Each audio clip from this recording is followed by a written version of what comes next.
একটি নিষ্পাপ মেয়েকে ভোগ করে যখন অস্বীকার করে, অতঃপর শারীরিক ব্যায়াম চলছে প্রেমিক আর প্রেমিকার। শারীরিক চাহিদা শেষ করে আমি বললাম, সোনা, আমরা বিয়েটা কবে করছি? এভাবে আর কতদিন চুরি করে বাড়িতে ফাঁকি দিয়ে দেখা করব? আমার পেটে বাচ্চা এলো বুঝি। আহা, সবকিছুতে তো তারা কেন তোমার, বলো তো জান? আমি তো আর কোথাও পালিয়ে যাচ্ছি না, আমরাই তো। সময় হোক বিয়ে করব, এখন প্যারা দিও না প্লিজ। চলো আর একবার শুরু করি। তুমি কি ছোট বাচ্চা? এত বেখেয়ালি হলে চলে বলো? জান, বোঝার চেষ্টা করো। আমি অনুভব করছি আমার পেটে সন্তানের আবির্ভাব হয়েছে। সেই 6টি মাস থেকে একে অপরের স্বামী স্ত্রীর মতো রয়েছি। তো কি হয়েছে? তুমি এখন আমাকে বিয়ে করো, না হলে পরবর্তীতে বাড়ির লোকজন জানাজানি হলে অনেক সমস্যা হবে। আদনান আমার কথা শুনে আমাকে ধাক্কা দিয়ে উঠে দাঁড়িয়ে যায়। আমিও সাথে সাথে উঠে গেলাম। কি হলো আদনান, তুমি কি কথা রাখবে না? চুপ করবে মিথিলা তুমি? এ মধুর সময় তুমি এসব বলে মুড খারাপ করে দিলে। তোমার এক কথা বারবার শুনতে ইচ্ছা হচ্ছে না। এই সম্পর্কে পরে কথা বলবো বলেছি না? আদনানের কথা শুনে আমি আর কিছুই বললাম না। বাসায় চলে যাও, ঠিক সময় না ফিরলে আবার সমস্যা হবে। আমি মাথা নিচু করে চেহারা অন্ধকার করে আছি দেখে আদনান আমাকে বুকে টেনে নিয়ে মুখটা তুলে কপালে চুমু দিয়ে বলল, মন খারাপ করো না, সময় মতো সবকিছু হবে, এখন যাও। আমি বের হয়ে গেলাম। আদনান আমার দিকে তাকিয়ে একটা ডেফিল হাসি দিল। সকালে ডাইনিং টেবিলে নাস্তা করার সময় হঠাৎ আমার বমি বমি ভাব হচ্ছে। আমি তখনই মায়ের সামনে থেকে উঠে বেসিনের দিকে চলে যাই। মা অবাক হয়ে উঠে আমার কাছে চলে আসে। কি রে মা, কি হয়েছে তোর? হঠাৎ বমি করছিস? তোর কি শরীর খারাপ নাকি? হ্যাঁ মা, হঠাৎ মাথাটা চক্কর দিয়ে উঠলো, শরীরটা বেশ দুর্বল লাগছে, একটু ঘুমোলে মনে হয় ঠিক হয়ে যাবে। আমি একটু রুমে গিয়ে রেস্ট নিচ্ছি। হ্যাঁ মা। এই বলে আমি রুমের দিকে চলে গেলাম। মা রান্নাঘরের দিকে চলে যায়। আমি রুমে এসে পেটে হাত দিয়ে ভাবছি, সত্যি আমার পেটে বাচ্চা আসেনি তো আবার? এ বমি, দুর্বলতা, মাথা ব্যথা, এসব তাহলে কিসের জন্য? এসব কি তাহলে এর জন্য? না, আমার ডাক্তারের পরামর্শ নিতে হবে। এই বলে আমি তড়িঘড়ি করে ডাক্তারের উদ্দেশ্যে বের হয়ে গেলাম। ডাক্তার আমার সবটা চেক করে বলল, আপনার জন্য খুশির খবর আছে, আপনি মা হতে চলেছেন। আপনি একটু সাবধানে চলাচল করবেন। বাচ্চাটি ভালোই আছে, কিন্তু এমন খুশির সময় তো পরিবার পাশে থাকার কথা। তাহলে কি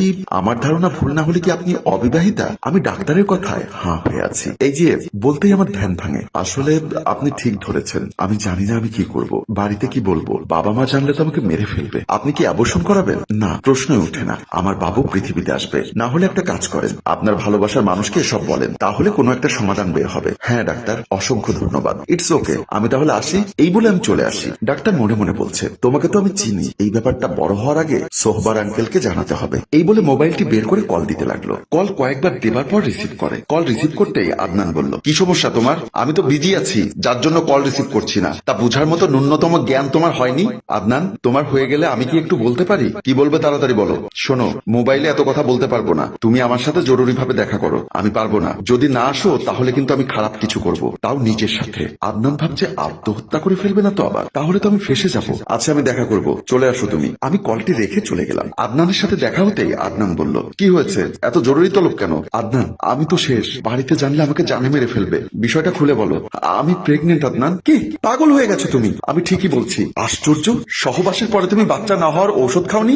না। কেন খাওনি? ঔষধ খাওয়ার কি দরকার? আমরা তো বিয়ে করছি, তাই না জান? না, প্রশ্নই আসে না। আমি তোমাকে বিয়ে করতে পারবো না। কেন পারবে না? কারণ তোমাকে আমি পছন্দ করি না, শুধুমাত্র টাইম পাস করেছি। কি? হ্যাঁ, তোমার মতো মেয়ের সঙ্গে প্রেম করব? হ্যাঁ, আমি যে টাইম পাস করেছি এটাই অনেক বেশি। এই মজা করো না প্লিজ, আমার কিন্তু ভালো লাগছে না।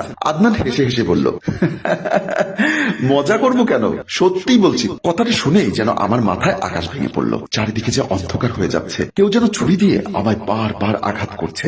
আমার সাথে আর যোগাযোগ রাখার চেষ্টা করবে না। যদি ভালো না বাসবে তাহলে আমার সঙ্গে এমন করলে কেন? কেন এইসবে তুমি মজা পাওনি? তুমি যেমন মজা পেয়েছো আমিও মজা পেয়েছি। প্লিজ জান, এমন করো না।